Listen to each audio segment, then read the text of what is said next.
الفل، صباح الورد، صباح السعادة، صباح اللزلزة والكلبز. تعالوا النهاردة هنعمل مع بعض جلاش بالبسطرمة. تحسيه كده عامل زي الفطيرة، مش صينية جلاش، لا حاجة كده سريعة.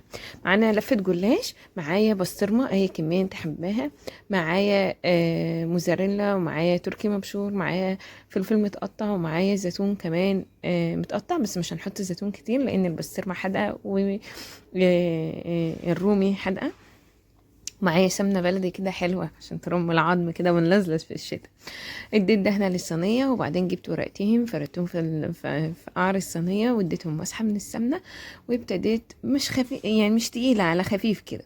وكمان جبت ورقتين تانيين ضفتهم، ورشيت جبنه كده، حبه من الجبنه الموزاريلا، عليها شويه من الفلفل، شويه من الزيتون، شويه من الجبنه الرومي.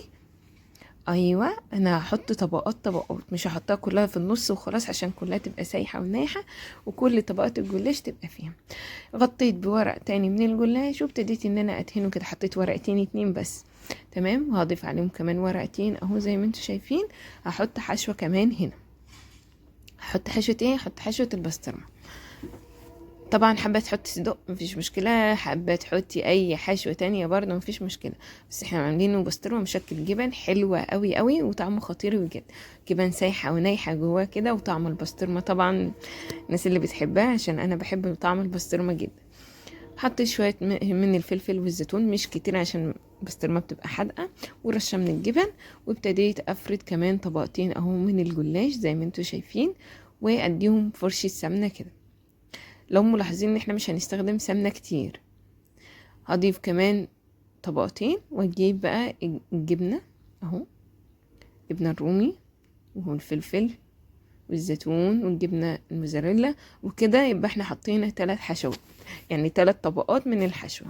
بجيب بقى بقية الورق، وابتدي ان انا اغطي الصينية كويس جدا، وادخل الزيادة في الجوانب كده زي ما انتم شايفين، واظبط الصينية بقى وشكلها. احنا مش هنستخدم بيض ولا حاجة. تمام، هدي مسحة كده بالفرشة سمنة، واقطع الجلاش بتاعي. طبعا الجلاش بيتقطع قبل ما يدخل الفرن. حط بقية الورق بتاعي كله. الفرن بتاعنا شغال على درجة حرارة 250. بدخلها على الرف من تحت لحد ما بتتحمر وتستوي معايا بطلعها. بس انا ما بشربهاش الحليب غير لما اسخنها في الفرن. يعني انا قطعتها اهو بقت جاهزة، بدخلها الفرن مسبق التسخين على درجة حرارة 250 على الرف من تحت. تسخن يعني بتاخد حوالي 10 دقايق ربع ساعة. بعد كده بشد الصينية، معايا نص كوباية من الحليب، بشربها لها، وبسيبها تكمل تسويتها في الفرن عادي خالص. هنشوف مع بعض كل حاجة خطوة بخطوة. بعد ما قطعناها ندخلها الفرن تسخن اهو. سخنت بقى كده، وتشوفوها عاملة ازاي، لسه نايمة مكان، مع نص كوباية من الحليب من غير اي اضافات. شربتها لها كده، ندخلها الفرن واسيبها بقى لحد ما تتحمر وتستوي معايا، تبقى زي ما انتوا شايفين كده. اول ما طلعت غطيتها بورقة فويل عشان تبقى طرية شوية، ما تبقاش ناشفة قوي. شكلها ما شاء الله يفتح النفس.